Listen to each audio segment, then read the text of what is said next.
Cerita ini dimulai di tengah pertempuran yang berdarah dan mengerikan. Patriark klan Sunu berdiri berlumuran darahnya sendiri setelah serangan yang sengit. Dengan wajah berlumuran darah dan air mata, ia mendengarkan tawa mengejek lawannya, yang mengejeknya karena menjadi patriark klan San Wu, namun hanya menggunakan teknik dari klan lain seperti Qingqing dan Dion Kong. Musuh dengan sinis bertanya-tanya apakah patriark itu telah melupakan gaya terkenal klan mereka, 13 pedang San Wu. Lawan, seorang iblis dari sekte iblis darah bernama Dodong, terungkap, duduk dengan dingin di tengah pembantaian. Di sampingnya berdiri putra keempat klan San Wu Gui, yang menunjukkan pengkhianatan dari dalam klan. Dodong bertanya kepada San Wu Gui apakah seni bela diri rahasia itu diwariskan hanya kepada patriark saja. Meskipun San Wu Gui mengakui bahwa ia telah melupakannya, Dodong dengan pahit menggambarkan patriark klan San Wu sebagai bajingan tercela yang secara brutal dan tanpa ampun membantai kerabatnya sendiri. Dodong kemudian mengalihkan perhatiannya pada seorang gadis kecil, mengancam San Wu Jin, yang kini terungkap sebagai patriark terakhir klan San Wu, untuk membunuhnya dengan kekejaman yang sama. Gadis itu terungkap sebagai San Wu Yunha dari klan yang sama, berdiri tegak dan memegang pedangnya. San Wu Jin melihat pemandangan itu dengan putus asa saat hantu-hantu anggota klannya yang gugur muncul di belakangnya. Dalam keadaan runtuh, San Wu Jian meminta maaf kepada seseorang yang ia sebut komandan, mengakui bahwa ia tidak akan pernah bisa menjadi seperti dia. Ingatan akan kata-kata komandannya kembali kepadanya, mendesaknya untuk berdiri tegak dan tidak menyalahkan dirinya sendiri atas hasilnya, dan bahwa kekalahan sejati terletak pada menyerah, bukan pada kekalahan.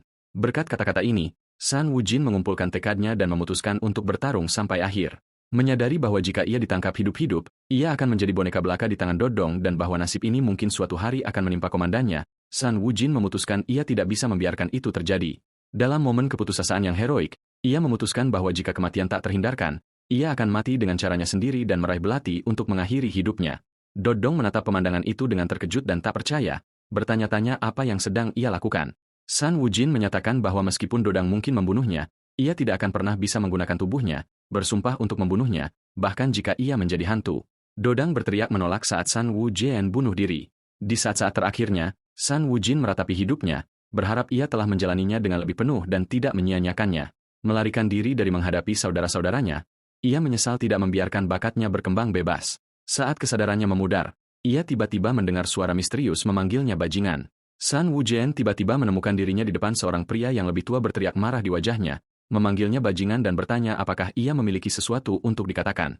San Wu Jin bangun dalam keadaan bingung dan terkejut, percaya bahwa ia sekarang berada dalam mimpi. Pria di hadapannya adalah patriark klan San Wu, ayahnya, yang tidak ia lihat selama 10 tahun. San Wu Jin menemukan dirinya dalam tubuhnya yang lebih muda, bingung dengan situasi tersebut. Masih dalam keadaan linglung, ayahnya memberitahunya bahwa keheningannya berarti ia mengakui membunuh tuan muda ketiga klan Dan, yang seharusnya menjadi saudara iparnya. San Wu Jin terkejut, bertanya-tanya bagaimana ia bisa membunuh seseorang bernama Dan Hasang, calon saudara iparnya. Ia ingat bahwa Dan Hasang bukan sembarang orang, tetapi satu-satunya temannya, meskipun semua itu terjadi lebih dari 10 tahun yang lalu. San Wu Jin mencoba membersihkan namanya, mengingat ia mabuk pada saat itu dan tidak memiliki motif atau bahkan kekuatan untuk melakukan kejahatan seperti itu. Dalam momen yang mengerikan, ia menyadari kebenaran yang mengerikan. Ia telah melakukan perjalanan kembali ke masa lalu, tepatnya ke hari ia dituduh secara salah membunuh temannya. Dengan tangan terikat, Jian menjawab bahwa ia tidak ingat apa-apa. Jawabannya membuat ayahnya marah, yang berteriak di wajahnya dan memanggilnya bodoh, bertanya apakah hanya itu yang ia miliki untuk dikatakan. Ayah itu dengan putus asa bertanya-tanya bagaimana ia akan menghadapi patriark klan dan setelah kejahatan ini. Sementara ketiga saudara Jian, San Wu Xiang, San Wu Hyuk, dan San Wu Gui, berdiri dengan senyum puas. Ayah itu mengancam akan membunuh Jian dan mengirimkan mayatnya sebagai persembahan.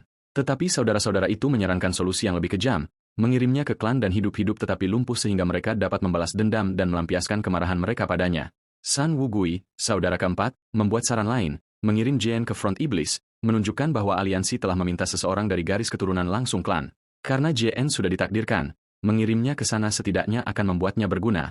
Saudara-saudara itu segera menyetujui proposal ini karena itu berarti tidak ada dari mereka yang harus pergi.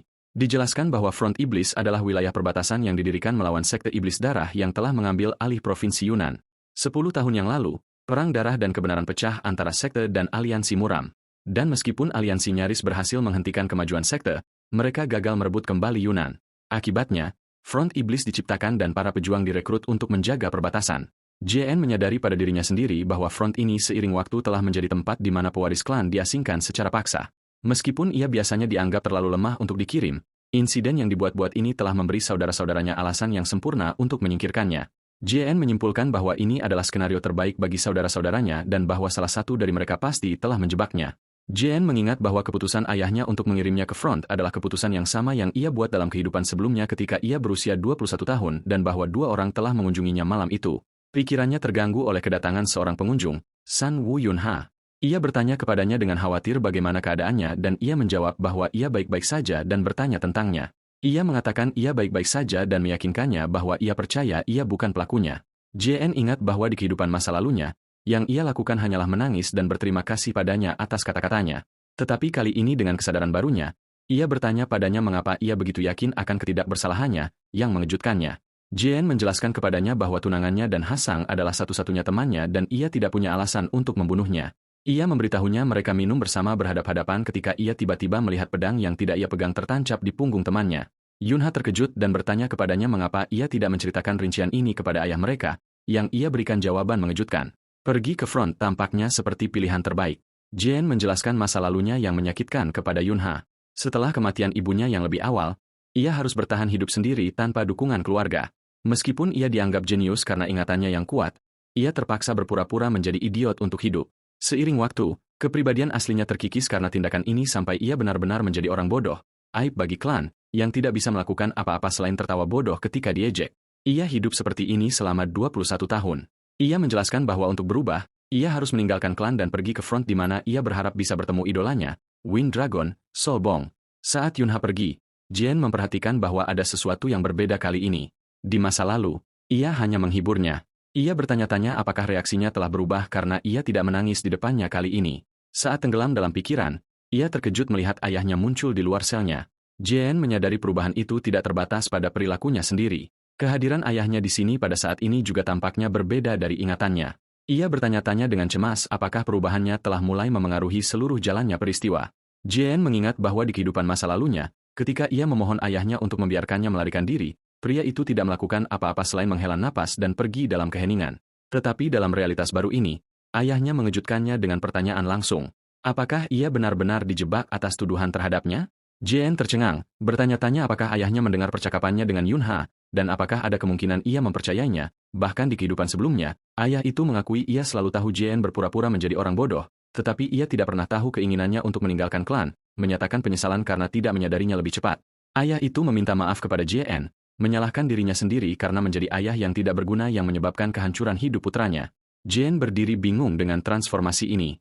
Ia selalu mengenal ayahnya sebagai orang yang pasif yang tidak pernah campur tangan untuk melindunginya dari saudara-saudaranya atau ibu-ibu mereka. Tetapi ia menemukan pembenaran untuk pendirian ayahnya di masa lalu, menyadari bahwa pengaruh keluarga ibu saudara-saudaranya begitu luar biasa sehingga ayahnya sendiri harus tunduk kepada mereka dan mungkin jaraknya adalah bentuk belas kasihan, terutama karena Jen tidak memiliki dukungan dari pihak ibunya.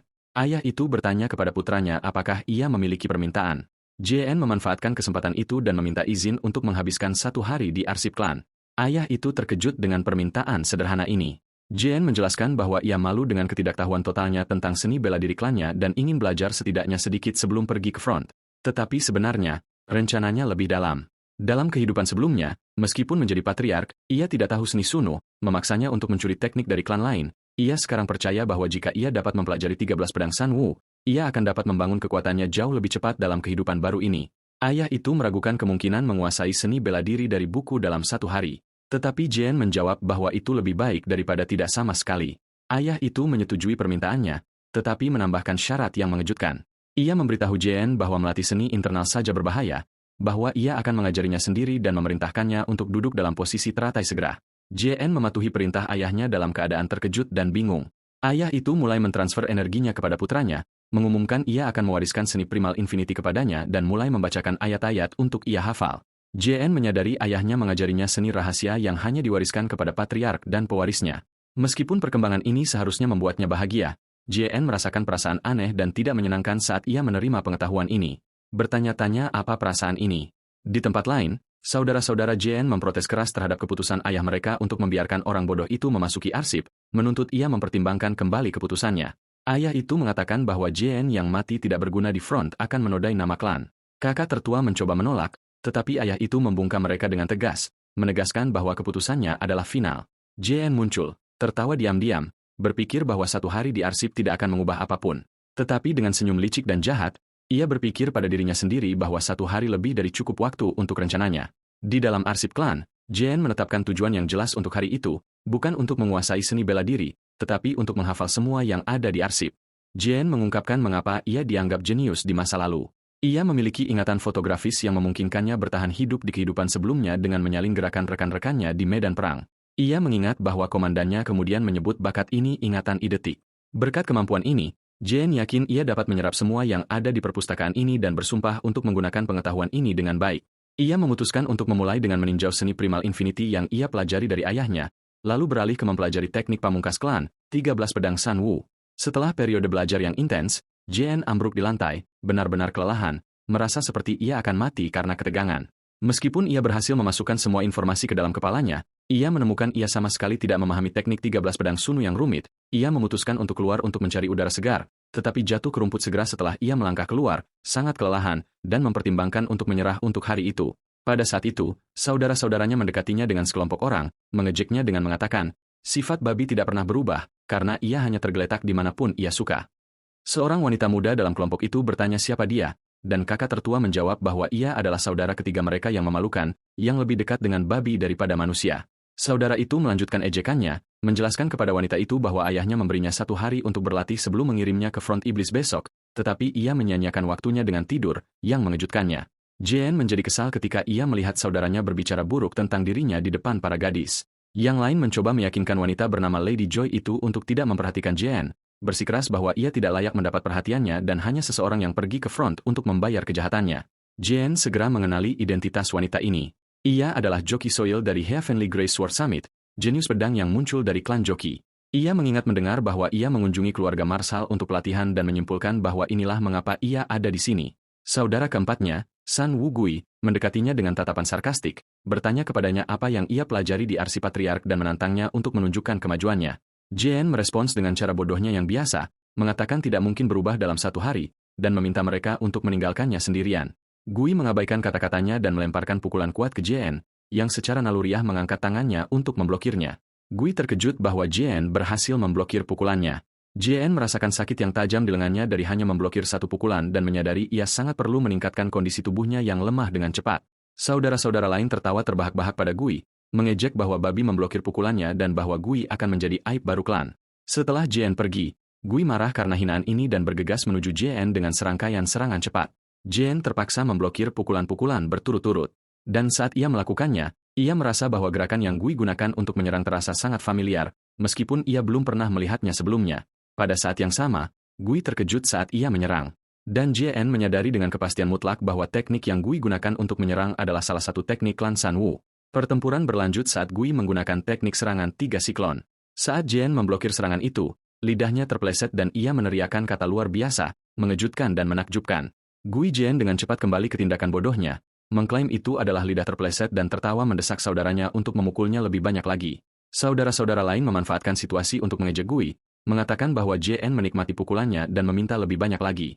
Kemarahan dan penghinaan Gui tumbuh dan ia berteriak minta dibunuh dan melanjutkan serangannya.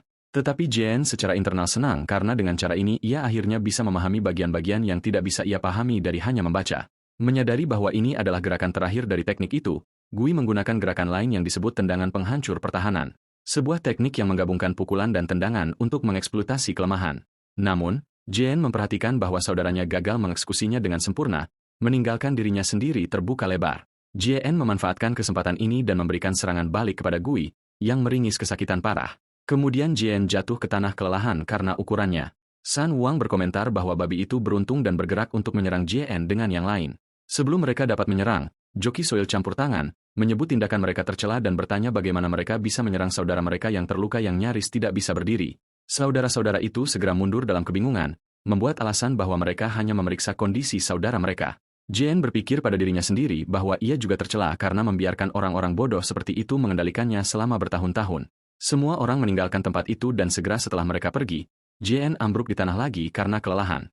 Menyadari ia harus menyingkirkan berat badan berlebih ini secepat mungkin, Jean terkejut oleh kemunculan ayahnya yang tiba-tiba yang memberitahunya bahwa ia telah bekerja keras dan bahwa ia bangga padanya.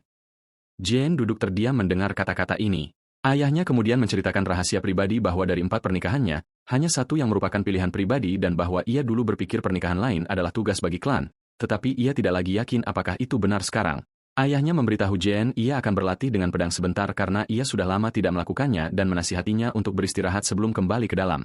Ayah itu mulai mendemonstrasikan gerakan pedangnya dan Jane segera mengenali mereka sebagai 13 pedang Sanwu yang legendaris. Jane memahami niat ayahnya.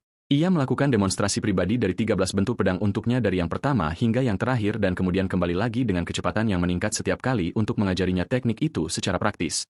Jane diliputi rasa terima kasih yang mendalam. Menyadari ayahnya melakukan semua ini untuknya, adegan kembali ke Jane di dalam arsip.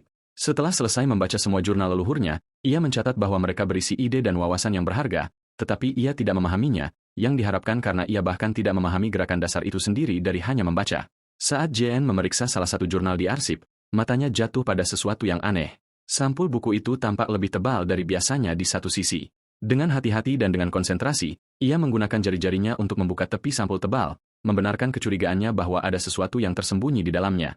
Ia mengeluarkan manuskrip lama dari sampulnya dan menemukan bahwa itu menjelaskan gaya bertarung berjudul bentuk ke-14. Jane membalik manuskrip itu untuk menemukan deskripsi bentuk 15 di punggungnya.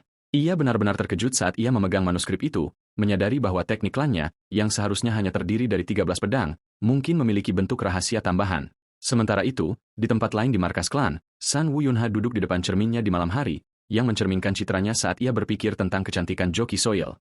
Ia memegang sehelai rambutnya, terlihat tidak senang, dan berpikir bahwa itu hanya perlu tumbuh sedikit lebih panjang. Tiba-tiba, ia mendengar pelayan-pelayannya berbisik dengan gembira, dengan salah satu memberitahu yang lain bahwa Tuan Muda keempat, Gui, terluka setelah dipukul oleh Tuan Muda ketiga, JN. Pelayan lain menambahkan rincian yang lebih sarkastik, menjelaskan bahwa Gui mencoba pamer di depan Lady Joy, tetapi akhirnya pingsan.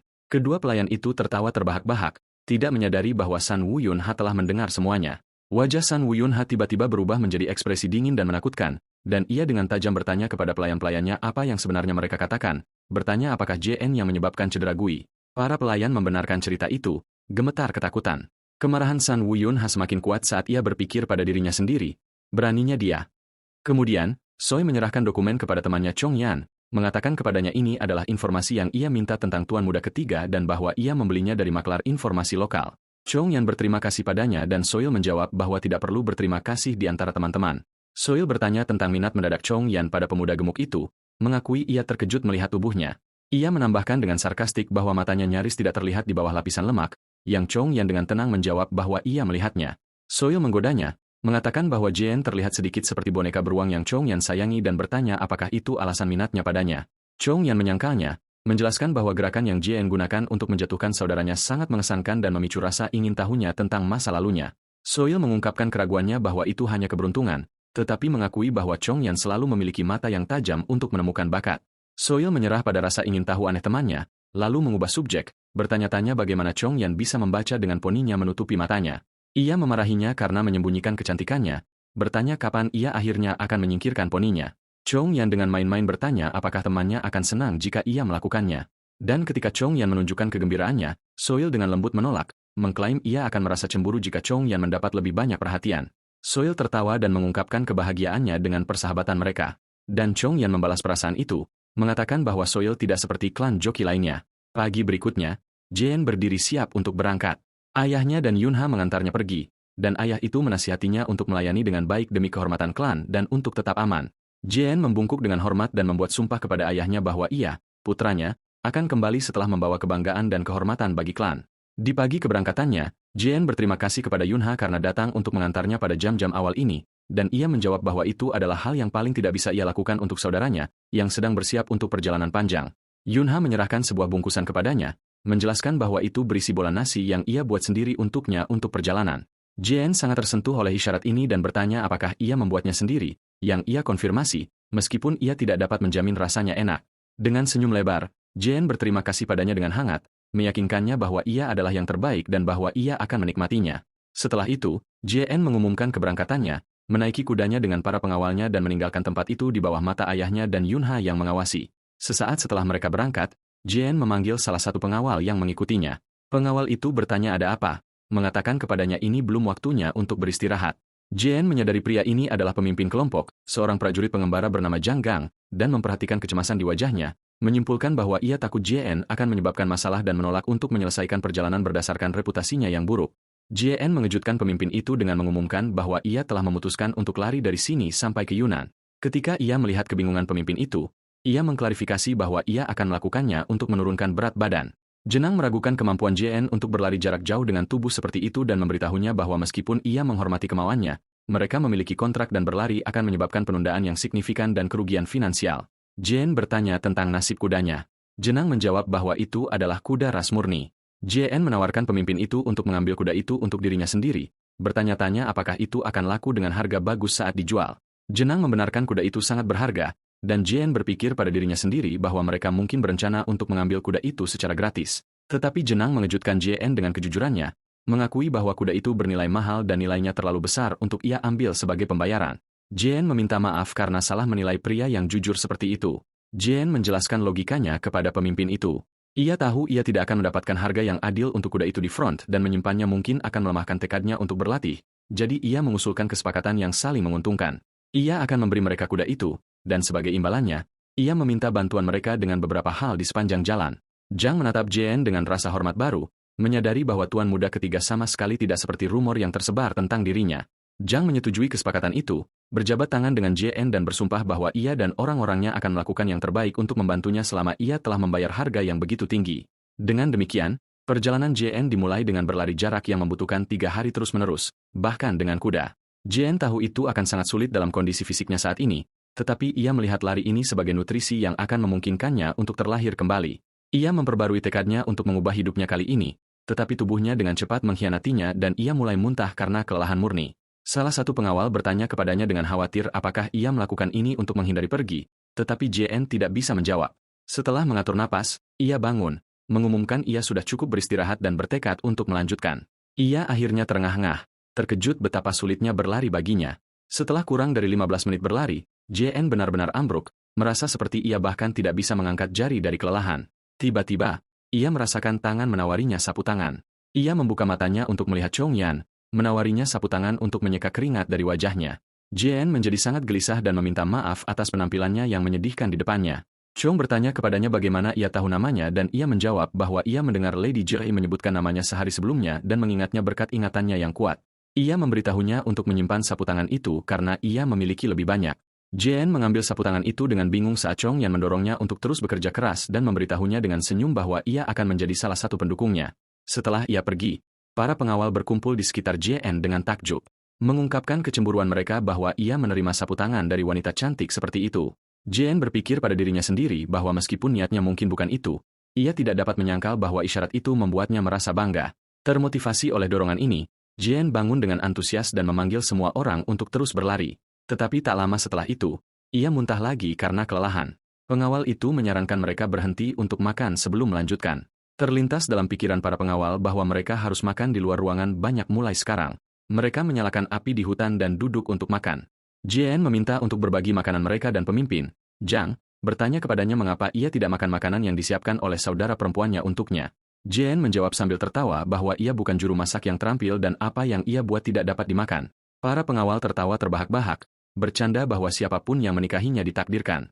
Saat mereka bertukar lelucon, JN tenggelam dalam pikiran gelap, menyadari ia tidak ditakdirkan untuk hidup damai dengan keluarganya. Ia berpikir tentang tindakan Yunha, yang benar-benar berbeda dari apa yang ia ingat, dan bagaimana ia telah menganggapnya sebagai satu-satunya keluarganya dan menghargai tatapan kekhawatiran di matanya di masa lalu. Tetapi ia sekarang juga mengingat tatapan kebencian dan penghinaan yang tidak adil yang kadang-kadang ia lihat di matanya dan telah ia abaikan. JN menyadari kebenaran yang pahit. Yunha tidak berubah. Ia adalah orang yang bodoh di masa lalu dan gagal melihat sifat aslinya. Ia menyimpulkan bahwa ia tidak benar-benar peduli padanya dan mulai curiga bahwa ia mungkin orang yang membunuh dan hasang.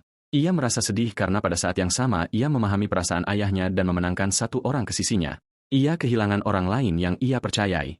Dengan tekad yang baru, JN menginterupsi lelucon para pengawal dan meminta untuk meminjam pedang Dao. Sejak saat itu, perjalanannya berubah menjadi pelatihan terus-menerus. Ia berlari saat bergerak dan berlatih selama berhenti.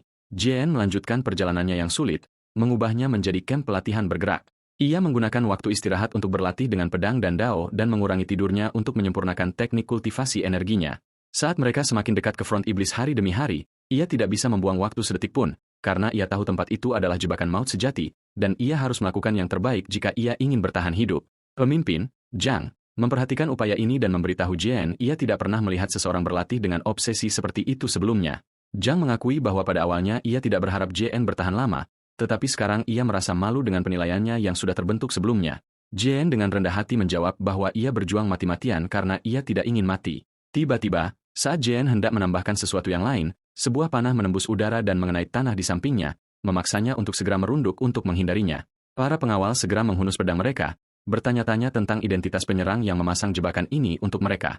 Sekelompok bandit muncul dan pemimpin mereka mengejek mereka karena berbicara tentang kehormatan. Ketika mereka akan mati, para bandit mengepung kelompok itu dan memerintahkan mereka untuk melempar senjata mereka dan menyerah.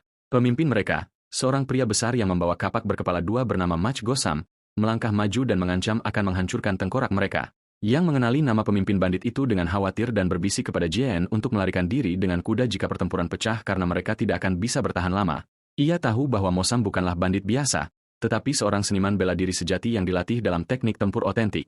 Zhang mencoba bernegosiasi, dengan hormat, menyapa pemimpin itu dan menawarkan untuk membayar tebusan untuk menghindari pertumpahan darah. Machosum setuju dengan sarkastik, memberitahu mereka tebusannya adalah semua yang mereka miliki dan memerintahkan mereka untuk telanjang dan lari. Saat para bandit tertawa, Zhang bersikeras agar Jian bergegas dan menaiki kudanya karena tidak ada lagi waktu. Jian melangkah maju dan berteriak kepada mereka, menyatakan ia adalah putra ketiga klan Sunu dan bertanya apakah mereka ingin dimusnahkan. Go mengejek klaim Jian dan Jian berteriak, menantang Matt Go, bertanya apakah ia berani menyerangnya seolah menggali kuburnya sendiri. Matt Go meragukan kata-katanya, tetapi Jian bersikeras ia berasal dari klan Sunu dan menunjukkan lambang klannya sebagai bukti. Machosu memintanya untuk melempar lambang itu kepadanya agar ia dapat memverifikasinya sendiri. Machosu memerintahkan Jian untuk mendekat, memperingatkannya bahwa ia akan dipukuli jika ia tidak melakukannya. Jian setuju untuk melempar lambang itu setelah mendekatinya. Dan saat lambang itu terbang di udara, dan Goa menangkapnya. Pemimpin itu sibuk melihat ukiran di atasnya. Memanfaatkan momen gangguan ini, Jian tiba-tiba menerjang ke depan dan menusuk pemimpin bandit itu. Pemimpin bandit itu, Mak Goam, berteriak kesakitan setelah ditusuk dan anak buahnya terkejut dan bingung. Mereka berteriak bahwa pemimpin mereka telah disergap dan mencoba menghentikan Jian. Mereka berteriak bahwa pemimpin mereka telah disergap dan mencoba menghentikan Jian. Dengan cepat, Jian meraih pedang Dowo dari salah satu bandit dan bergegas menuju mereka. Jian bergerak dengan kelincahan dan keanggunan yang mengejutkan, menjatuhkan beberapa penyerang yang tidak mengharapkan serangan tiba-tiba dan terampil ini. Setelah melihat kehebatan Jian yang tidak terduga, pemimpin itu, Jian, berteriak kepada anak buahnya dan memerintahkan mereka untuk menyerang dan mendukung tuan muda. Situasi berbalik sepenuhnya, dan para bandit yang panik mulai berteriak dan melarikan diri, memanggil Jian tukang jagal. Selama pertarungan, Jian merasakan tubuh dan jiwanya hidup kembali dan senyum tenang muncul di wajahnya, menyadari bahwa seluruh keberadaannya bersukacita karena kembali ke suasana pertempuran yang akrab. Pertempuran berakhir dengan cepat, dan Jian dan pengawalnya berdiri sebagai pemenang di tengah-tengah tubuh para bandit. Setelah adrenalin mereda, Jian secara dramatis ambruk ke tanah, mengklaim ia akan mati karena kelelahan.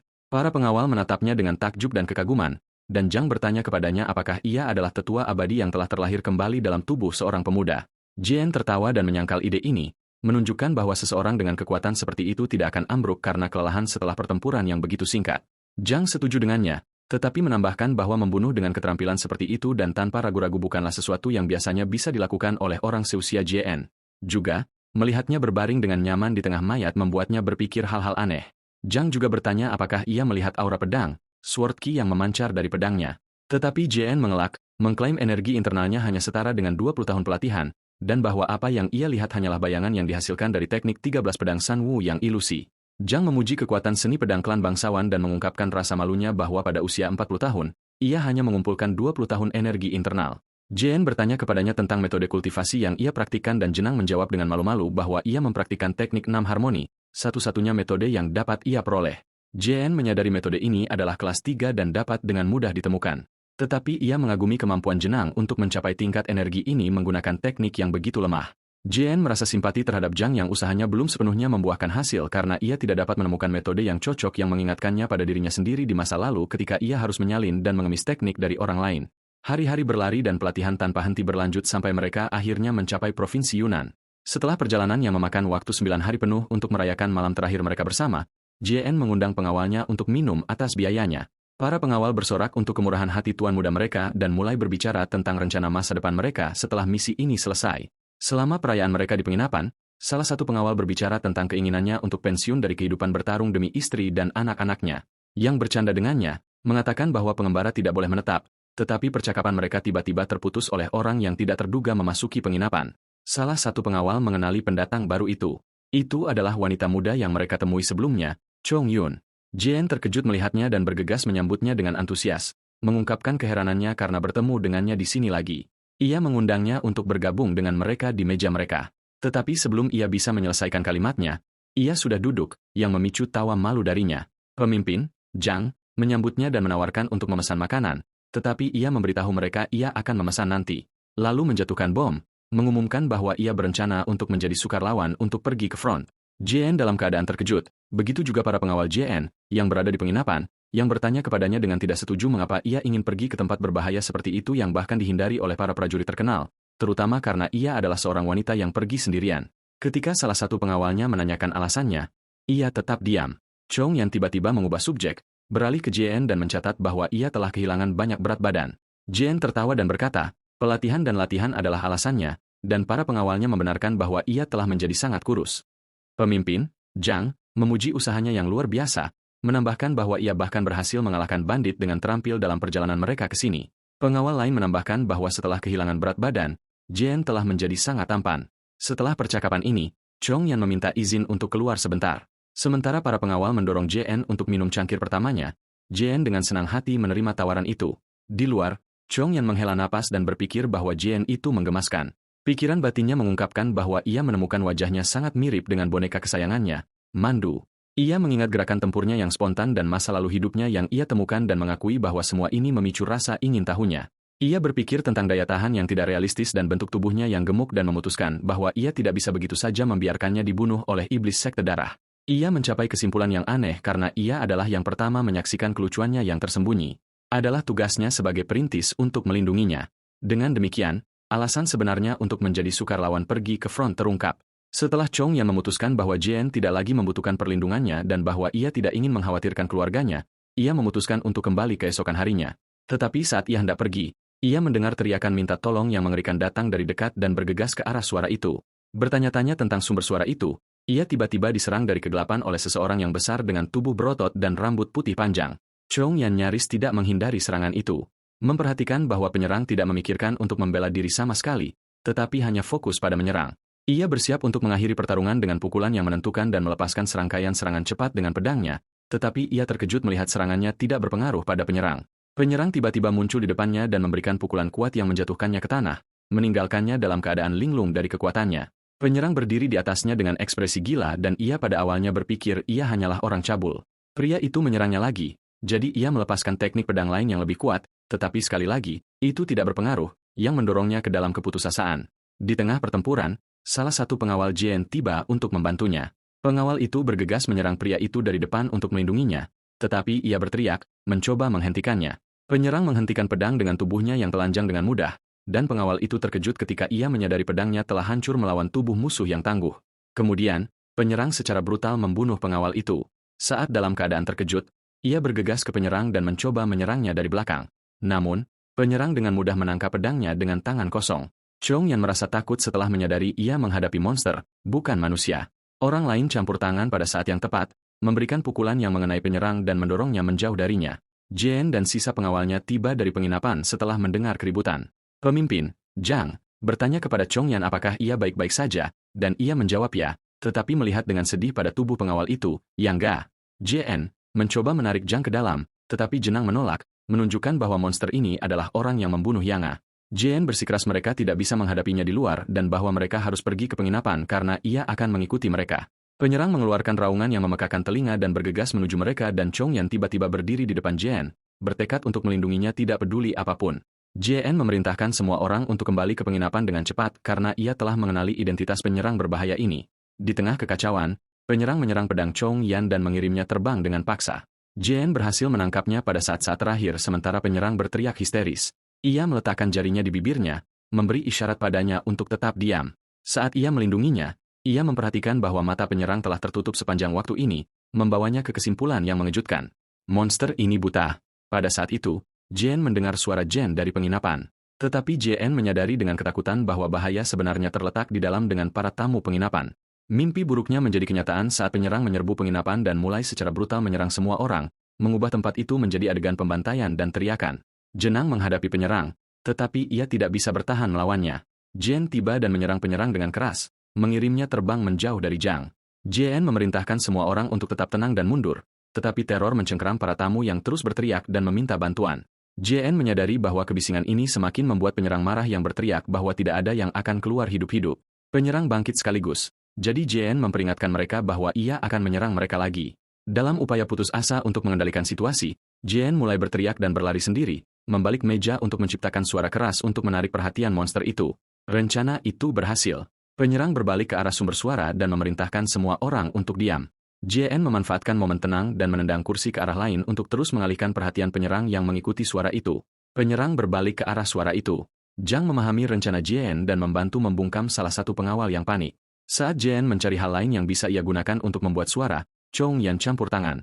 Ia melompati penyerang dan meluncurkan serangan kejutan yang kuat terhadapnya, tetapi penyerang dengan mudah menangkis serangan itu dan melemparkannya. Kemudian Chong Yan mendarat dengan anggun dan bergegas menuju dia sekali lagi. Chong Yan bentrok dengan sengit dengan penyerang, berteriak kepada JN untuk memberitahu semua orang di penginapan untuk tetap diam. JN menjelaskan kepada mereka bahwa makhluk ini menemukan musuhnya hanya dengan suara, dan ia memperingatkan mereka untuk tidak membuat suara, bahkan bisikan atau napas. Semua orang di penginapan dengan cepat menutup mulut mereka karena ketakutan. JN menyadari bahwa hanya diam tidak akan cukup karena jika penyerang tidak dapat mendengar apapun, ia akan mulai menggunakan indera penciumannya yang kuat. JN menyimpulkan bahwa ia harus mengakhiri pertarungan ini sebelum itu terjadi. Ia memutuskan ia perlu menarik perhatian monster itu dengan benar dan melihat kesempatannya sementara semua fokus penyerang ada pada Chong Yan. JN membentuk rencana cepat. Ia akan menarik perhatian penyerang dengan suara sebelum mendekatinya. Ia melemparkan beberapa set koin ke arah yang berbeda di dalam penginapan, menciptakan keributan di mana-mana. Idenya adalah bahwa jika suara datang dari semua arah pada saat yang sama, penyerang akan menjadi bingung dan tidak dapat menentukan satu target pun, yang akan memberinya kesempatan untuk mendekatinya. Rencana itu berhasil dan penyerang mulai bergerak tidak menentu, menghancurkan benda-benda di sekitarnya. Bingung dengan berbagai suara, JN memanfaatkan kesempatan ini dan bergerak dengan hati-hati, mendekati penyerang yang bingung. Ia tahu bahwa setiap kesalahan akan berakibat fatal, dan bahwa satu sentuhan dari cakar monster ini akan cukup untuk merobek tubuhnya yang lemah.